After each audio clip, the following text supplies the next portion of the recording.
What's up, everyone? Welcome to another episode of Draft Day Dynasties. I'm C. Jackson Cowart, the community manager here at Wolverine Studios, and I appreciate you joining us for our 24th episode of Draft Day Dynasties and the third showing off Draft Day Sports College Football 2023. If you haven't seen any of our previous episodes in this series, you can catch up on all of those on our YouTube channel, and you can always catch us live every Thursday at 8 p.m. Eastern, as many of you are doing here, on the official Wolverine Studios Twitch channel.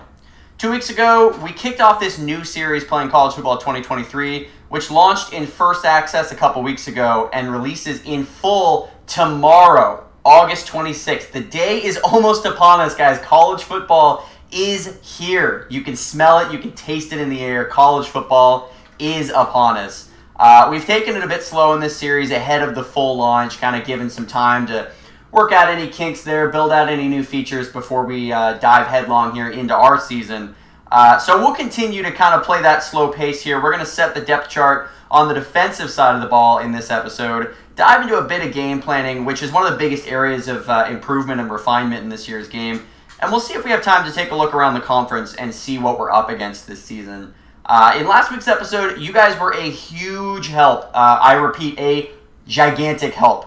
Setting the offensive depth chart, even through some technical difficulties there. Appreciate you guys bearing with me. So let's keep that same energy in the chat this week. If you're watching us live on Twitch, please say hello. Like I say every week, toss in a little wave emoji. Let us know what your favorite college football team is. Let me know what your favorite gaffe was from last week's episode. Whatever it is, I don't care. Engagement is engagement, right? So if you're watching tonight, definitely shout in the chat, say hello, let me know that you are an assistant coach in the midst here. And I think we're going to have some fun tonight here, setting this depth chart and getting ready for our huge Week 1 matchup. Pretty sure we're playing Winston-Salem, so that is a matchup near and dear to my heart. Pretty excited for that. So let's hop right into this here. Like I say every week, bear with me a bit. This is a newer experience for me, and this is also a beta build that I'm going on here before, like I said, that official launch tomorrow, August 26th. So if there's anything wonky like there was last week, I think my laptop may have been to blame there. I've submitted some complaints to the maker of my laptop that I said some disparaging things about them last week. I won't go that far this week. But anyway, anything funky here, you know the deal. You know how it works. Let's go ahead and launch our league. We have a lot to get to. A lot. We have plenty of decisions to make on the defensive side of the ball, but I'm feeling good. We are stacked on the defensive end, if I do say so myself, especially in the secondary. Pretty excited to see kind of what we're looking at there. First off, let's take a look at our defensive coordinator. I can't remember who it was last week that was bringing up the point. Before we set these depth charts, we should always know what our offensive and defensive coordinators prioritize. I completely agree. John Pritchard, he and I go way back. He's a homie. Love John Pritchard. He favors an aggressive defense. He loves football, and it shows that this is his dream job. His eagerness to discuss all aspects of the game. I don't know whether they're talking about Draft Day Sports College Football 23 or not, but all aspects of the game is infectious in an organization. Completely agree, John. Appreciate how much you love football. Appreciate how much you love Wolverine Studios. John, you are the man. He likes to run a 4-3 hybrid defense. Only one problem with that, we do not have the personnel for that, in my opinion. So the onus is on the safeties in his system. I do love that. We are very safety heavy. Features primarily zone coverage. I can work with that. Aims to shut down the passing game, make the opponent one-dimensional. To fit his scheme, linebackers must be sure tacklers who can help shut down the run. So let's actually keep a note of that right here. So I'm going to write down linebackers must be good against the run. And that's crucial, right? Because the way this whole defensive system works, we're kind of trying to shut down the passing game, funnel the opponent's offensive production into the run game, and then have linebackers that are capable enough to stop the run. So that's good to know. So with that in mind, I'm not sure how much I'm going to adhere to this 4-3 hybrid. I know that's not great. I know I should probably be trying to play into the strengths of the DC here. Maybe we can make it work. But I think that our personnel begs for something a little bit different. So let's go to the roster screen. That's how I've been doing this here. We'll go one by one on the roster screen, see what we have at our disposal, and then we can set the depth chart from there. So we set the entire offensive depth chart last week. It won't show here. I've been keeping private notes, but I'll go ahead and fill that out. And then let's start with defensive tackle. So this is a bit interesting to me. We're starting with a very compelling position group because in my opinion, not all of these guys should be playing defensive tackle. We have 4 seniors who are all 80 and above. Maybe that alone suggests that we could run a 4-3 here just because of the skill that we have along the defensive line. I'm going to take a peek here at defensive end just so you guys can see what I mean. Not so skilled, right? We're looking at Salvador Morris and Tom Tate, both those guys under 80 overall. Salvador, not strong, buddy. You got to be hitting the weight room a little more than you are. And he's not quick enough to justify that, right? I mean, he's got, higher speed than anybody else here, but I'm not really asking my defensive end, to run a 40-yard dash, right? I'm much more interested in kind of his wiggle and his strength here. He's not smart enough to be able to justify that. He's not necessarily a sure tackler. What is it that I'm looking for here, right? I'm just not super impressed with the profile of Morris or Tate. We can look at their personalities, see if there's anything here, and I'm not seeing it. Errol Usher is a bland man-child with the bull rusher trait. That's good to see. Appreciate that he's so boring but so capable along the defensive line, but I just don't know if we can really rely on these guys as super big playmakers in this defense. So if we are going to focus on kind of a run-stuffing approach, maybe we could run 4 defensive tackles, right? I know that sounds insane, but I'm the head coach, so, I guess anything I say goes, right? So let's see what we do have here. John Manuel, one of the best players on the team. We know that. He's one of the 3 highest-ranked guys on the team alongside our starting quarterback and running back. So John Manuel is the man for the job here. He's the strongest guy on the line other than Ricardo Woodruff. Pretty good name there. Ricardo... What are Ricardo's flaws here? He is a strong dude. Oh, he can't tackle. That's tough. So he's real strong. He'll bull his way through, but then he just kind of flops. See if there's any traits here we should know. Yeah, nose tackle. That seems about right for Ricardo. But we're running a 4-3, so not really looking for kind of that traditional 3-4 nose tackle. So we'll leave Ricardo alone for a minute. But back to John Manuel here. He's got the strength that we're looking for at this position. He can tackle. He's skilled enough, and 74 endurance. It's not ideal, but for a program at this level, it's not bad for a defensive tackle. Like, I feel like I can work with that, and maybe we could even have like a defensive tackle rotation, right? If we're really, really stout here, and we do want to run a 4-3, and we want to keep our guys fresh, we could just have all of these guys funneling in and out. They're all skilled. They all have decent strength, which is nice to see. 75, the weakest here with Dempsey, but he does make up for it a little bit with that agility, which is good. They're all sure tacklers. Really, they're all pretty stout. They're all 300 or so. John Manuel checking in just shy of that, but he's got the strength to compensate. So this is a really interesting place to start here. I'm thinking, so I'm going to write down on my little handy-dandy sheet here, you got to think that John Manuel is the starter, right? And I think he should start inside. There's not a lot here that suggests to me that he should be on the outside. Brooks hopping in the chat. Brooks, appreciate you joining the stream here this week. Said, great case for 2 defense packages with 50-50 rotation of defensive tackle. That's a great point. I'm just going to hop over here to, I believe it's the depth chart, just to kind of show what Brooks is saying here.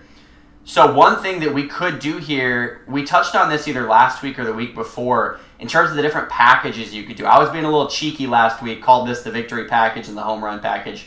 Don't think we're going to be keeping those names. But one thing we could do, right, we could have our default defense.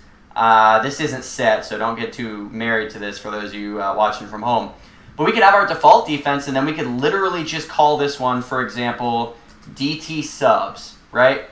And we could copy this over from the default defense, and then instead of having D1 and D2 here as Manuel Woodruff, we could go ahead and swap these out for, Marvin and Dempsey, right? We'll do that right now, but it's not going to mean much here. I don't think this is the defense we're going to run with. Probably not going to have Marvin backing up Marvin with Marvin as the backup here, but that's exactly something we could do. Brooks is exactly right there. That might be something that we want to consider here if we are going to run this 4-3 defense, which, look, I mean, if you're trying to go 3-4, really what you're losing there is your defensive tackle strength. So you can move a DT over to one of the edge spots. It would be pretty natural if we did more of like a 3-4 or a 3-3-5 situation. We could have basically 3 defensive tackles and just kind of toss our defensive ends to the wayside. But, it's tough. This is year 1 with the Warriors. I'm not sure if I really just want to tell my defensive coordinator to take a hike right off the bat, right? I mean,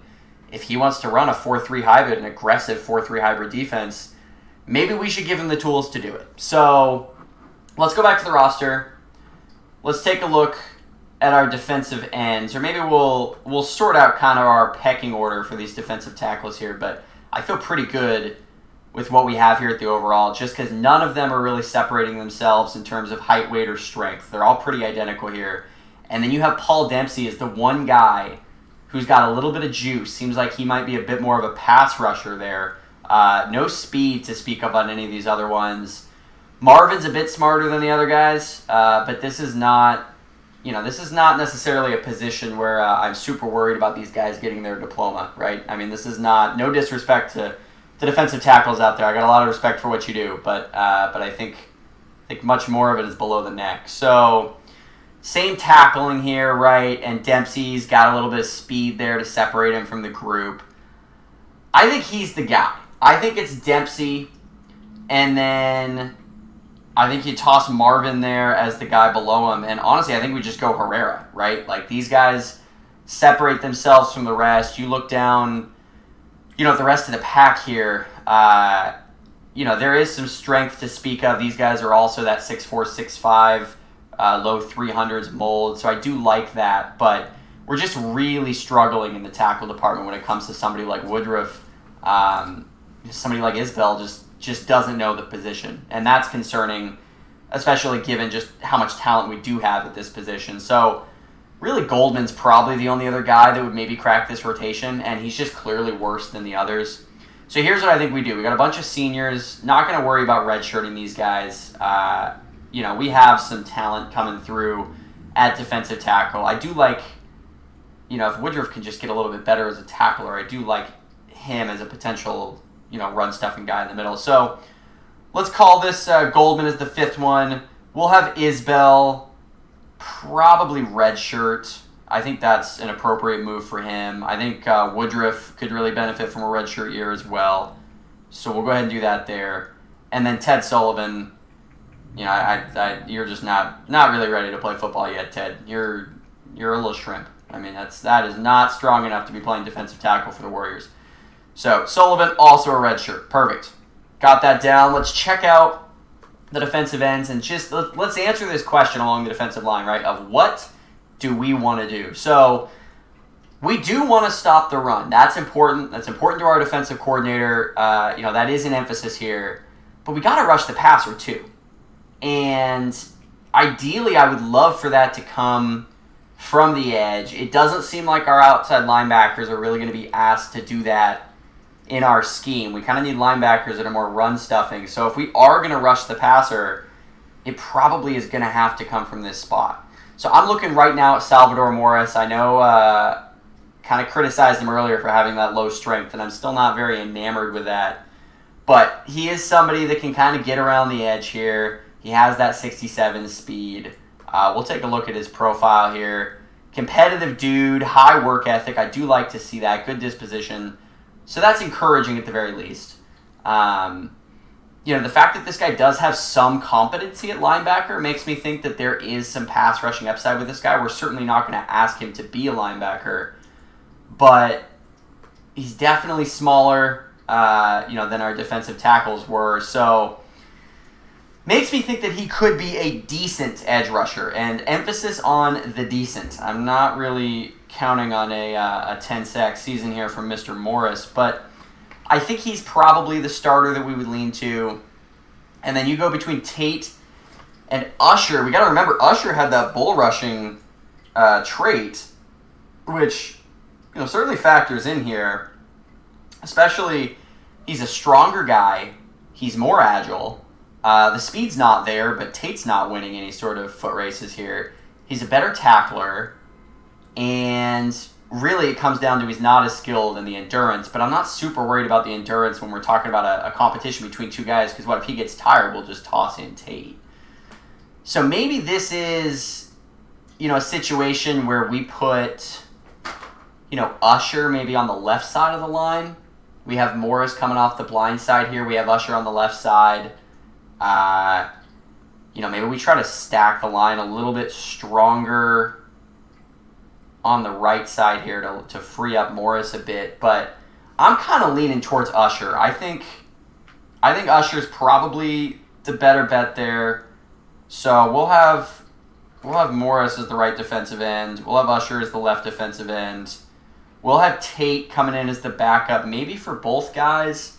Just not really anybody else here that I'm super impressed with. Edwin White does pop off the screen a little bit with that high skill rating and the high speed.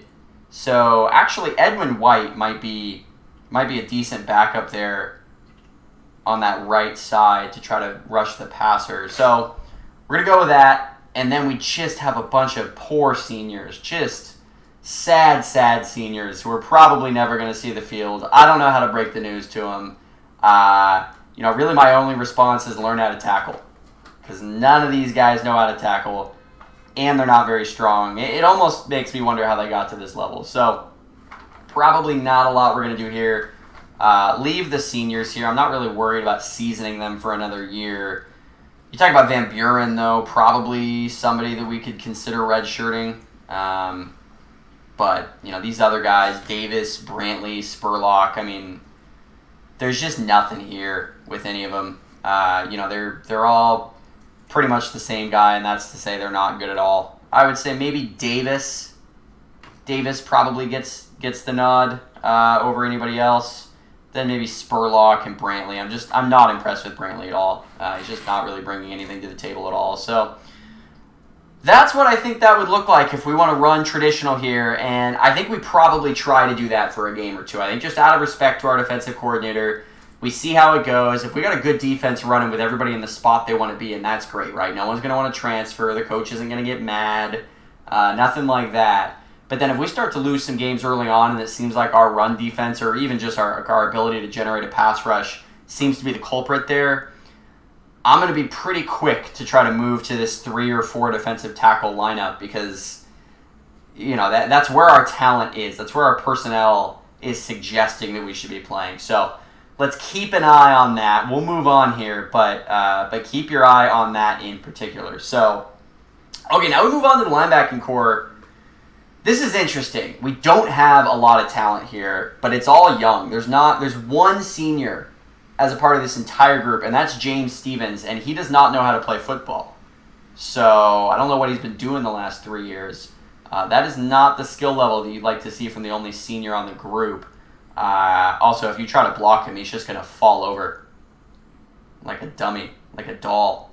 Pretty sad to see. So we know that we are emphasizing run stopping here. What does that mean? We're emphasizing strength and we're emphasizing tackling. We need guys who can shed blocks, and we need guys who can wrap up.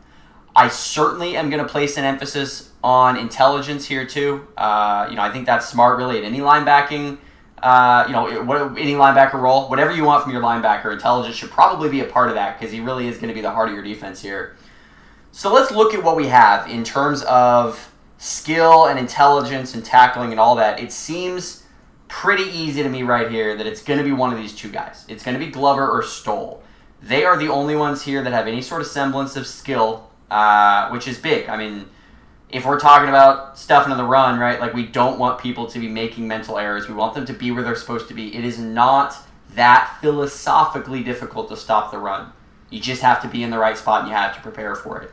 So we want guys who are going to have a high skill level and a high tackling level, and these are essentially the most skilled and best tacklers on the team. You look at Jamari Pfeiffer down here, closest thing to Michelle. He's a decent speed, decent tackle rating. Pretty much the only player on the team that can tackle, or only linebacker that can tackle other than Glover. But man, that is tough to see that 41 skill rating there. I just don't know if that's really going to cut it. So I think it's going to be Glover or Stoll. The tricky part here, Glover is the better player in so many respects, but man, Stoll is quick. Stoll is so quick. And that is very interesting to me. Maybe that means that we put Stoll on the edge, off that right edge. That might be a good spot for him. We want pass rushers on both sides here, but if we can get somebody like Stoll with that speed coming off the edge, that would be pretty nice. So I think that's what we'll do there. We'll lock in Stoll for one of the two linebacking spots on the outside, and then we'll have Glover as our starting middle linebacker there. I like that. I think that makes a ton of sense. Glover is kind of the brains of this defense here. We're going to have Stoll as an outside linebacker. And then the hunt begins for our other outside linebacker here. We got to find somebody that can tackle first and foremost. Like, that is our priority. But then if we can find someone that has the speed to justify that too, that would be interesting. I'm taking a look at maybe at Buckley here. Buckley's got that high agility rating. He's got the highest strength of this entire unit here. So he seems like somebody that would be able to shed blocks if we needed to. Now, his tackling is a little bit deficient relative to his teammates here. So you don't love to see that. He's not the most skilled guy. But at this point, we're talking about a bunch of players that are just really not that skilled. All of them have plenty of room to grow. It's because none of them are seniors, really. So that hurts us. But you look at somebody like Buckley, he does seem to have the physical gifts there just in terms of the twitch. But man, he's slow there, and that brings you to someone like Pfeiffer, right? Pfeiffer has the speed. He's the fastest guy other than Martin. We're kind of digging even further with somebody like him. But he's a good tackler. He's quick. He's got decent endurance. It's interesting, right? He's got pretty much the same overall. So I know he's, 6th on this list here, but that doesn't really mean anything to me because we're looking at a bunch of guys between 71 and 74 overall. Pfeiffer might be the one that stands out. He's really the only other one that's a sure tackler, and he's fast enough to get to the ball. So that's good enough for me. He doesn't quite have the skill, and he's certainly not agile, but I'm thinking Pfeiffer might be the guy on the other side.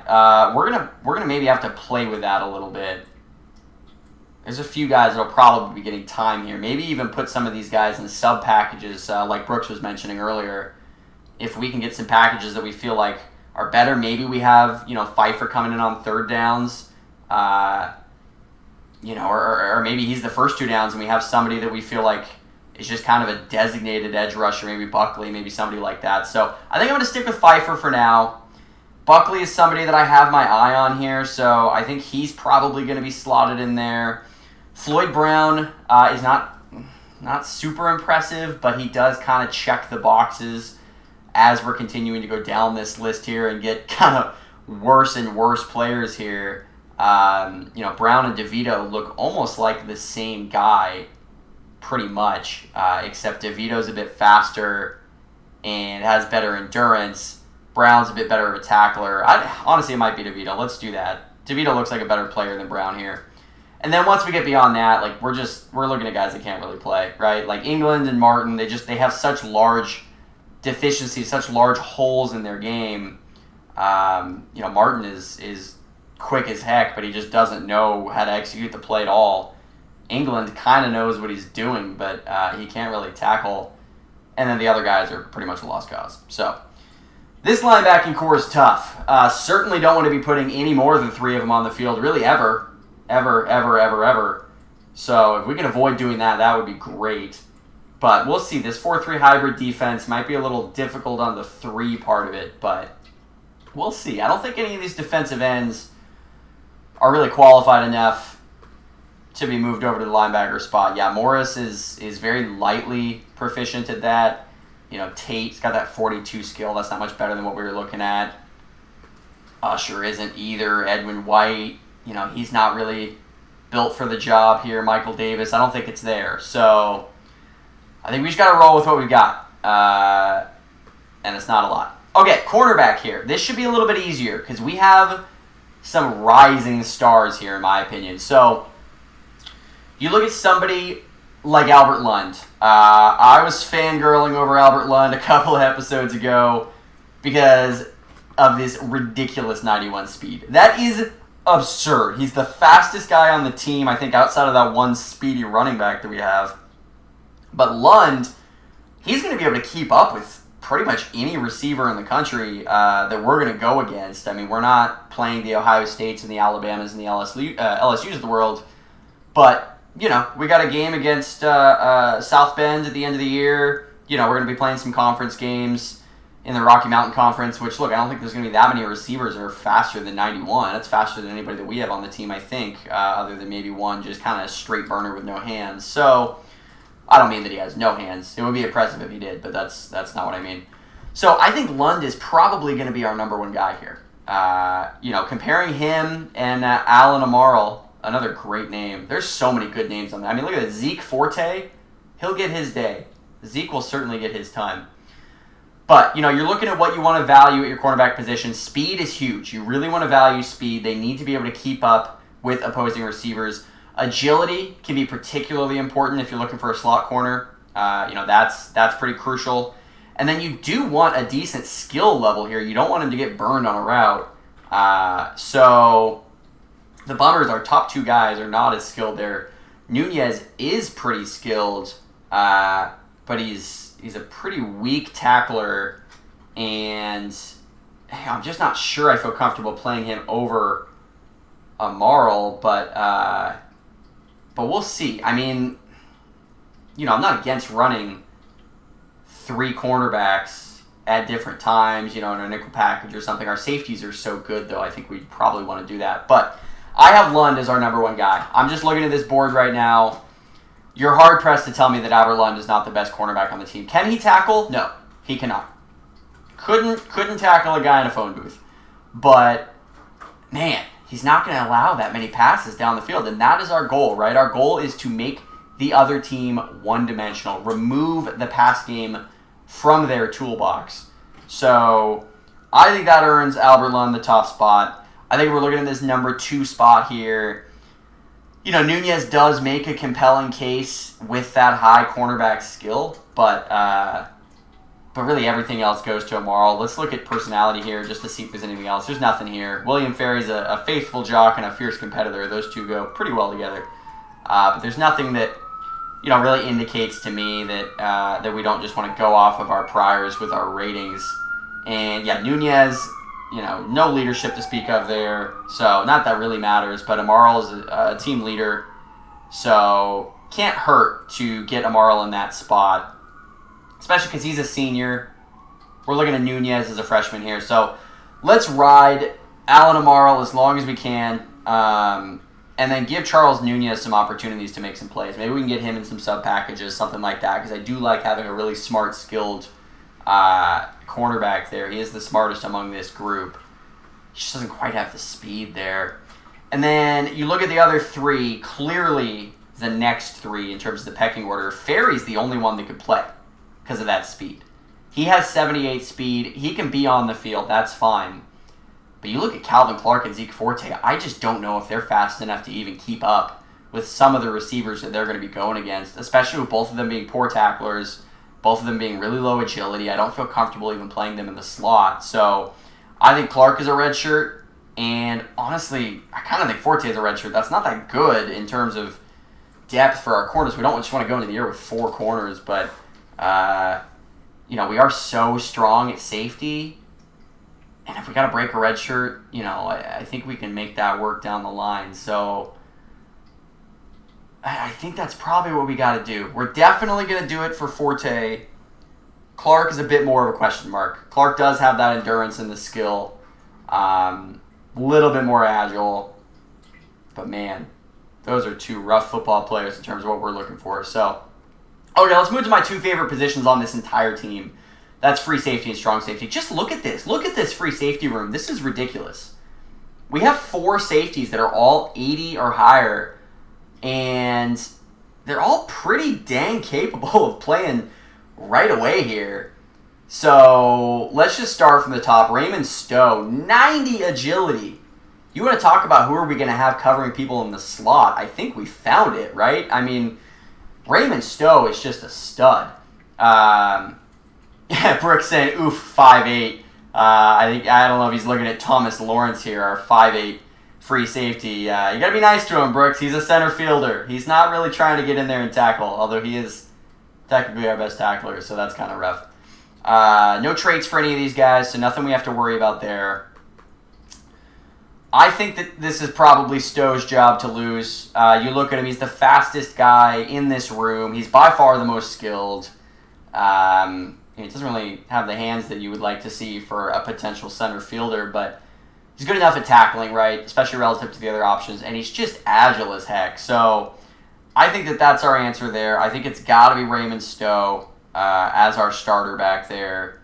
And he's just, I mean, I'm going to write this down in my own notes, 90 agility, 93 skill, right? Like that is, we could certainly make packages with him, and we have the depth at free safety and strong safety to be able to have a pretty good replacement behind him. That's the thing with these sub-packages, too. I feel like, many people playing this game, or even if you're kind of an old hat player of NCAA football back in the day, and, you're discovering these games, and you're kind of trying to figure out how to set your depth chart, it's really easy to just have the idea of, oh, well, I have my substitutes, my reserves. Maybe I'll find a package for them. That's not true. You can find a package for your starters, too. If you have good enough reserves, you can take one of your starters and put them in this, specific exotic kind of package, and then have a player behind them that's actually good enough, to take their spot. Think about somebody in the pros like Derwin James, right? Chargers use Derwin James everywhere, and they just are skilled and deep enough to be able to replace him at his natural spot. So that's something that you guys can do in your games as you're looking here, and something that we're going to be looking to do, especially with our safeties, with how versatile they are. So we're looking at our backup free safety here. You got to think it's Lawrence, right? He's the only one here with an 80-plus speed outside of Stowe. He's got on par agility with the other guys, and he's the best tackler. I know he's 5'8". I know that's tough. That's really tough. I'm not going to lie to you guys. That's pretty tough. For a safety, I mean, if he was a corner, like a slot corner, that might be a little bit different. But, man, that's pretty small for your safety. But look, he's a backup. He's more of an emergency guy, and he is certainly skilled. So I think we can make that work with him in that spot. And then between Passmore and Zuniga, pretty similar players. I mean, identical skill here. Both have high endurance, so not that really matters for a backup, but we're just kind of going right to left here. Almost identical speed, pretty much identical tackling. Zuniga is definitely the smarter player, and to me that makes all the difference, especially he does have better size for this position. So pretty clearly to me, Zuniga is going to be the starter there. And then old Leandro Passmore is going to be that fourth string free safety in arguably the deepest room in our entire team here, until you get to strong safety. And you go, oh my gosh, these guys are all stars too. So Norman Gamble, just an absolute stud. He is a monster. One of the most talented players on our team. 89 speed. Look at that. You want to talk about a center fielder here. It might not be our free safety. It might be our strong safety. Look at this guy. He can play strong safety, free safety. He can play linebacker. Maybe he's our linebacker, right? Can we do that?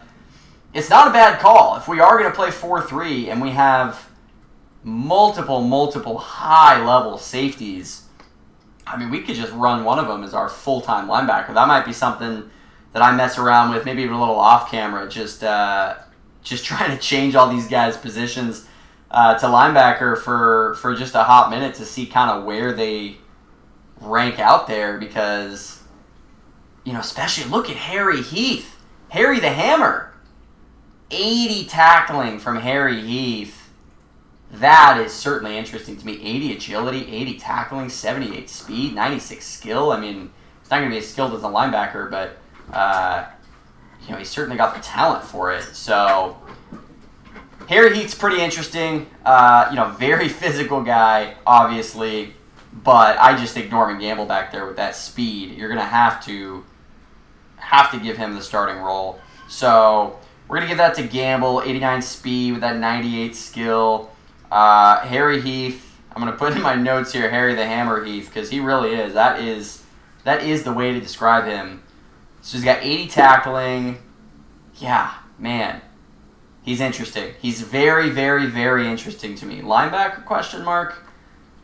That's what I think we might have to do there. And then you look at the other two guys. We got a freshman and a junior coming in here as our clear backups, but they're both still very talented. I mean, you look at Zane Homan. That agility just jumps off the page in terms of his ability to play in different sub packages or in the nickel or something like that, right? If we have him coming in as sort of a box safety, that's capable enough of playing, in pass coverage. Not the fastest guy, so that is a bit concerning. Not the most skilled either, but I am impressed with that quickness, that short area agility.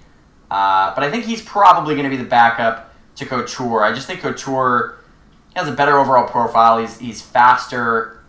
I'm not going to have to worry about him getting gassed. I mean, you talk about 66 endurance. That's tough. That's the case with Harry Heath, too. He might not be a great starting linebacker just because you have to take him off the field so quickly. So I think it's Couture for now, and then I think it's Homan with that high agility. But we may have to circle back and see some creative ways to use these strong safeties. That's going to be a big thing for game planning, too. There's just so many things that we can do with these guys, maybe even week to week, right? If we see there's an opponent that we think we can exploit in terms of having more safeties on the field, that's certainly something we're going to be able to do. So, all right.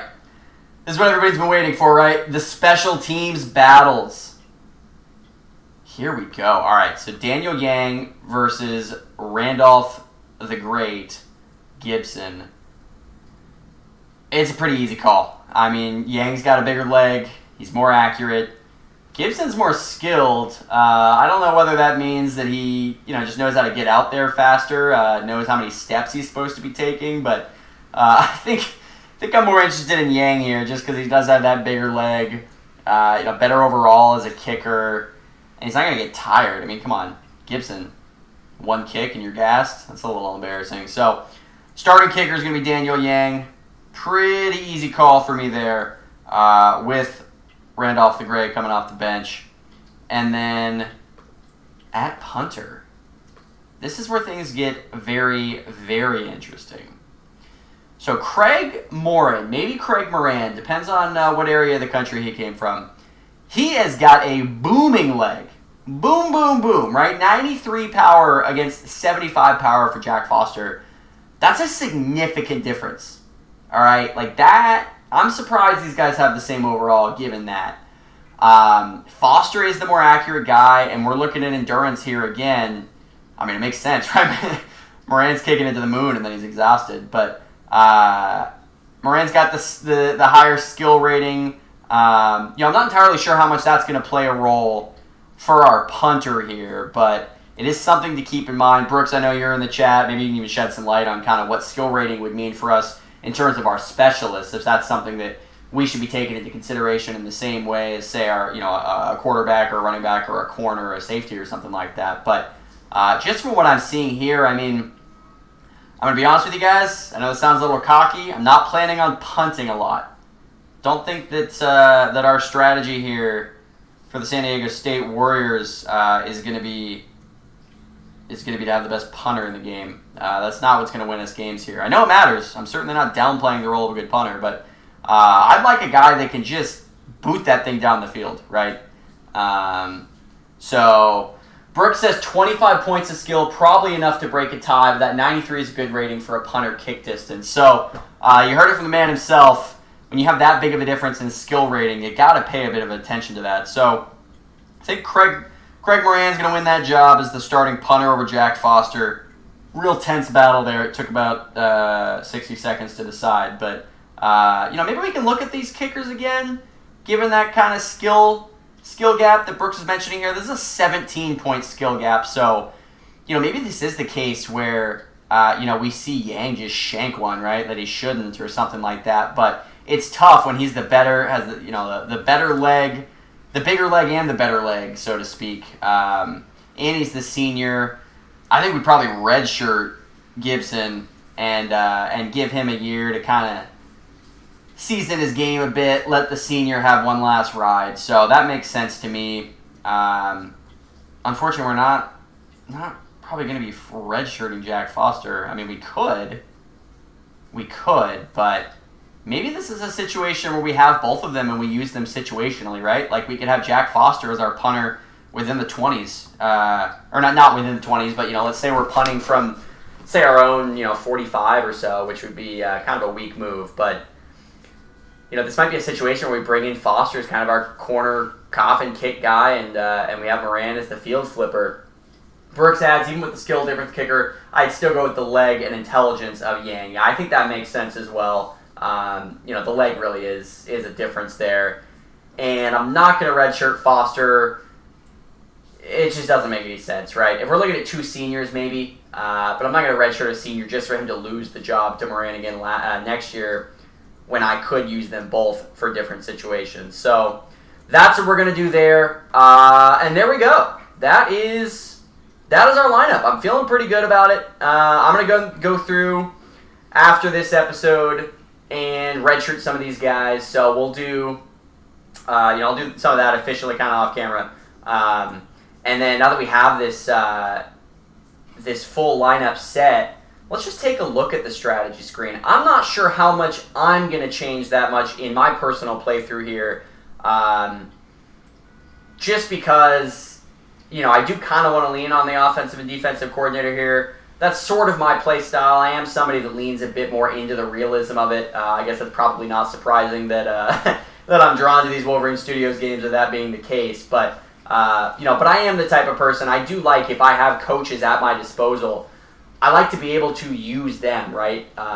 Give them a little bit more importance as opposed to me just having coaches and then overriding everything they do. So, offensive play caller here, I'm fine relying on Brian Moore. And let's just see what Brian Moore has here, kind of what his preferences are. So, run to pass, higher numbers, more passing, so keep that in mind. So he does want to be a little bit aggressive here on first down. So above 50%. Granted, it's not a percentage, to keep that in mind. It's not like we're passing 60% of the time. But, on a relative scale here, with 50 being kind of a standard run-pass split, he's more of a passing guy. I do like that. I think we have a really good run offense. So in some ways, I'm a little bit disappointed with that, and maybe I will have to fight with Brian Moore off camera to see if I can get that changed. But, it's not overboard, and I do appreciate that he recognizes we have a really, really skilled senior quarterback. And unless you're one of the most talented teams in the country with an elite running back and elite offensive line, I feel like typically you're probably going as far as your quarterback takes you. So I don't mind this. This is a pretty conservatively aggressive game plan. I know that sounds kind of silly. It's not incredibly aggressive. It's conservatively aggressive. Everything is above 50% in terms of weighting to the passing game. And I do like that. I think that makes sense. This is a team that's skilled enough across the board here. We have a good running back room, decent receiving core here. So I am curious to see how this is all going to play out. And then defensively, I'm going to trust John Pritchard here, right? I'm going to see what he thinks. So he's also a bit conservatively aggressive, shall I say. So he's got kind of a decent blitz weight here on first down. Second down, he's certainly ready to blitz. I find it very interesting that in the medium range, he's very content to let them do their thing. So I don't mind that at all. Third and long, very, very heavy blitzing scheme. That fits my style completely. I love to see that. Same thing for second and long, first and long. So if we're talking about a situation where we can be the aggressors and we can put the pressure on the offense, that's what we're looking to do. And if it's a short yardage situation, same thing, right? Let's pack the box. Let's try to prevent them from getting easy yardage. Looks like he agrees with me there philosophically. But when you talk about those medium situations, he just kind of wants to let the defense play. I don't mind that at all. I think that's a smart approach. I'm happy to let these guys do their thing in the play calling department. And then we look at this. I think this is set from before. This should all fit pretty well. Looking at our primary receiver, let's just go ahead and set that right now. So I think we know that our primary receiver is Richard Roberts. We can poke a look back at him in just a minute here, although I don't know if it's going to work. That might be Might be related to something with the depth chart. Might just be my build, something like that. Happy that Brooks is in the chat here. You can see that on his own, so I don't need to send him a message after. Looks like he's not going to let us change our primary receiver, but that's something that we can easily figure out after this here. But third down back, totally agree here with Robert Grier. Robert Grier is our everything back. Robert Grier is an absolute stud. Running focus, 3 receiver set, I think that makes a lot of sense. We're going to want our running backs to do everything, and we're not going to do a committee because Grier is just a stud. So not too worried about that. And I like what I'm seeing here. Zone defense, that's important from what we saw with our defensive coordinator. An aggressive attitude, that certainly seems to be the approach that he's taking in the play calling department. And then linebacker role. So this is more of a run support. We're going to have to look at this because it's defaulting back to this again as well. But we'll change this to run support. But yeah, that is something that our defensive coordinator really emphasizes. He wants a run support heavy linebacking core. So player wearing the radio, interesting. Richard Buckley. That even makes sense there. I don't know if Richard Buckley is the guy that we want there. He's like our 4th linebacker, so we'll have to change that one as well. And then target player.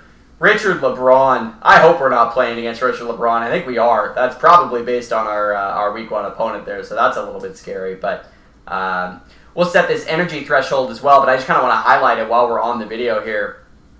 This is one of the, I think this is brand new for this year's game from what I remember seeing from the developer Dynasties. This ability to set when your guys come in and out. Before that was something that was just kind of set based on your player's endurance and kind of your coach's tendencies and stuff like that. But I do love the control that you can have here.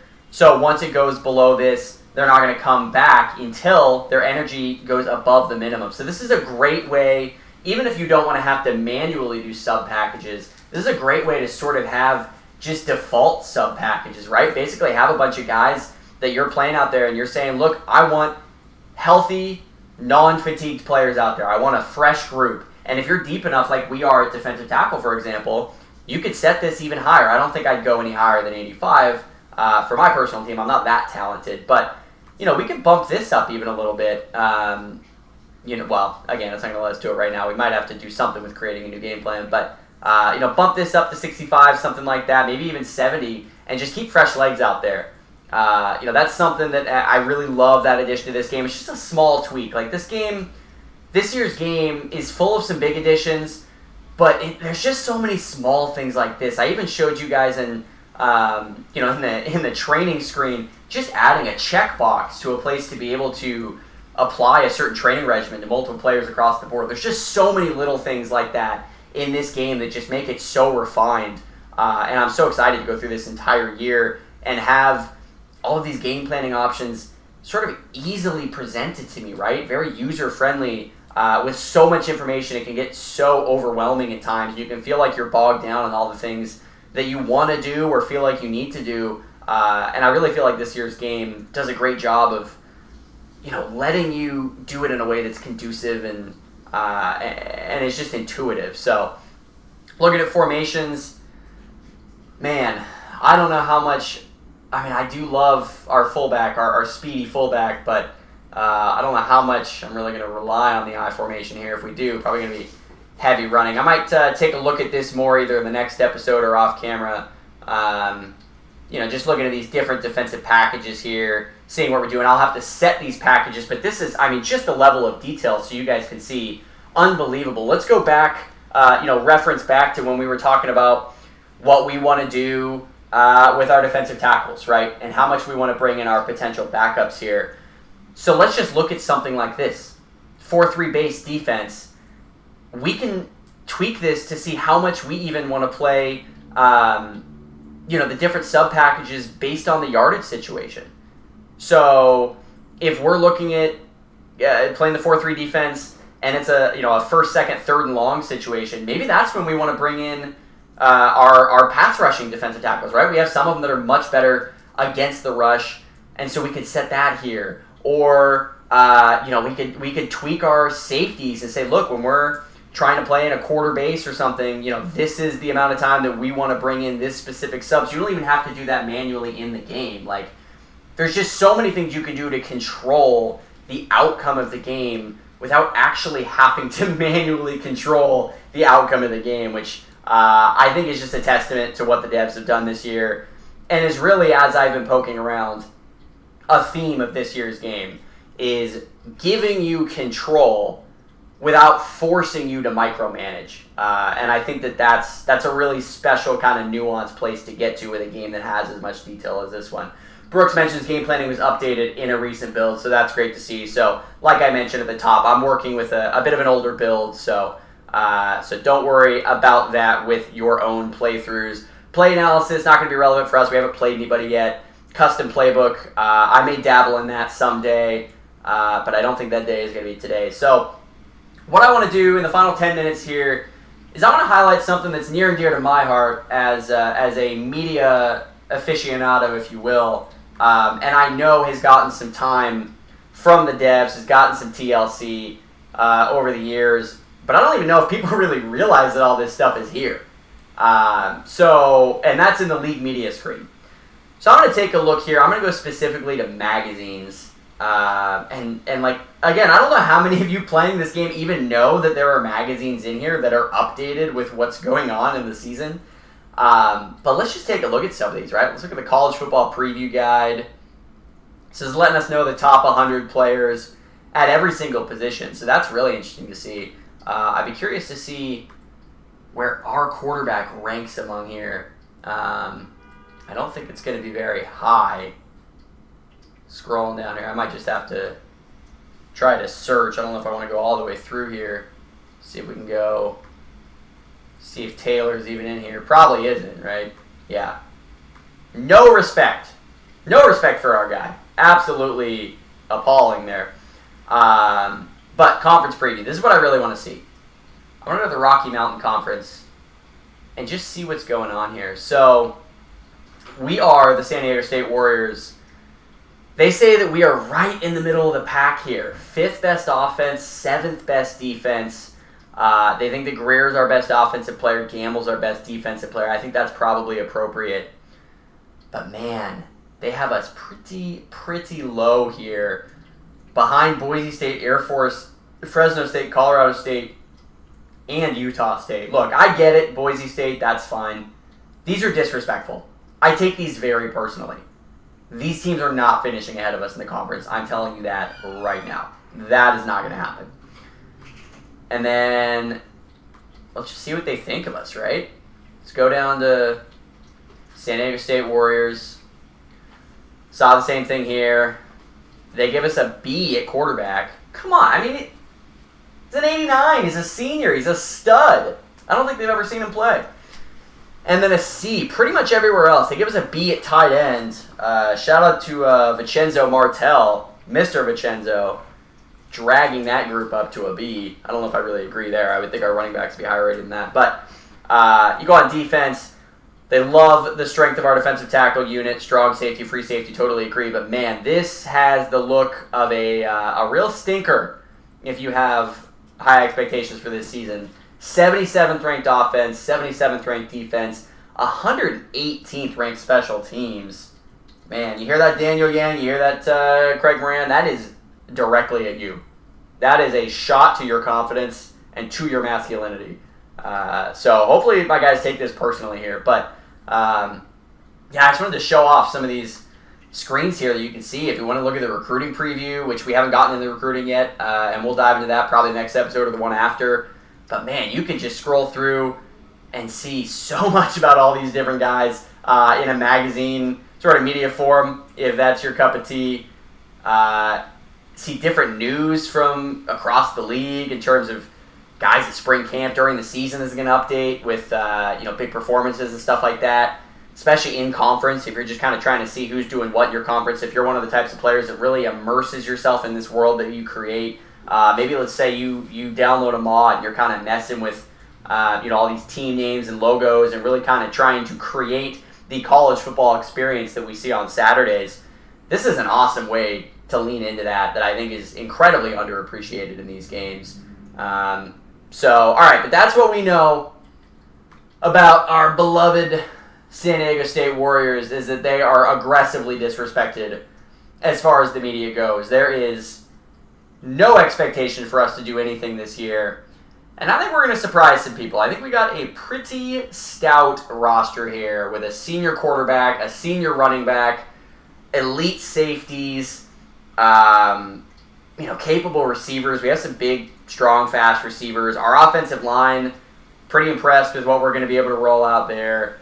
So I think this is going to be pretty fun. I think we have a chance to really surprise some people, and especially now that we've set our depth chart, I'm actually feeling a little bit better about our squad than I was at first glance. So, coming up on an hour, I think that'll do it for this week's episode ahead of tomorrow's launch. I hope that you guys are as stoked as I am about the game releasing again on Friday, August 26th. If you're watching live, that's tomorrow. If you're watching on YouTube, guess what? The game's already out. So, highly encourage you guys to check it out. One of the coolest things that Wolverine Studios does, in my opinion, is that every single game has a free demo. So, if you're watching all this stuff and you're super excited to try this game out, but you're just not in a position to be able to buy it yet without kind of knowing what you're playing, first off, my suggestion would be just buy it, because I think these games are incredible and you're absolutely going to get your money's worth. But if you're concerned about that, you can always try it out yourself. And there's very few people that I have ever come across that have tried the free demo of these games and then decided not to buy it. That's how addicting these are. That's how hooked I am. I think I probably played with a free demo 8 or 9 years ago, and I've been absolutely obsessed since. So, with that said, tomorrow this game is coming out. Highly recommend all of you guys checking it out. I'm really excited to see what you guys have going on in your careers. You guys setting your depth charts. You all have helped me set mine. So would love to pay it forward, return the favor, and just see what you guys are cooking up in this game that I'm so excited about. I haven't been this excited for a college football game in a long, long time, and I think I speak for a lot of people when I say that. So that'll wrap it for this episode. Next week, we have our depth chart set. We pretty much have our game plan set. I'll do a little bit of off-camera work there too. I'll download the latest build, get all that set up, convene with my offensive and defensive coordinators, figure out kind of what we want to do there. And next week, I think it'll be game time.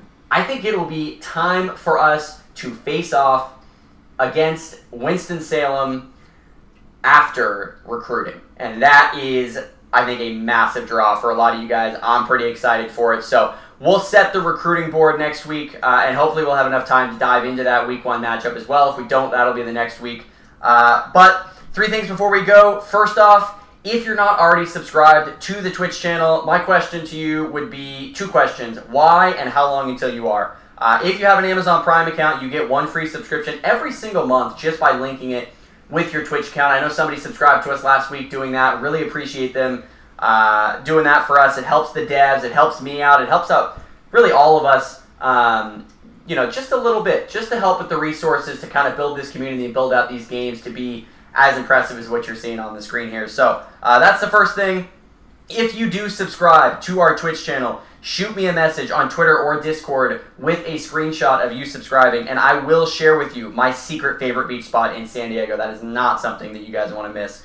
Second thing, don't forget to post about your teams and careers with hashtag Franchise Friday tomorrow on Twitter, Instagram, Reddit, Discord, Slack, and the original forums on Wolverine Studios. It is a pretty packed Friday, so I think there's going to be plenty for people to share tomorrow, so I'm excited to see what all of you guys post on hashtag Franchise Friday. The third thing is obvious, guys. I've said it already. The game is coming out tomorrow, so please join me. I've already bought it, but join me in being among those that are going to have picked up the game by tomorrow and tool around here. I'm really excited to see what you guys do with this game, and hopefully you guys are excited to see what we keep doing on this series next week. We'll be back here on Thursday. If you have any ideas in the meantime, any questions, just want to chat about Wolverine Studios or college football or anything like that, you know where to find me on Twitch and Twitter at CJacksonCowart, on our Discord server, or anywhere on the Wolverine Studios forums.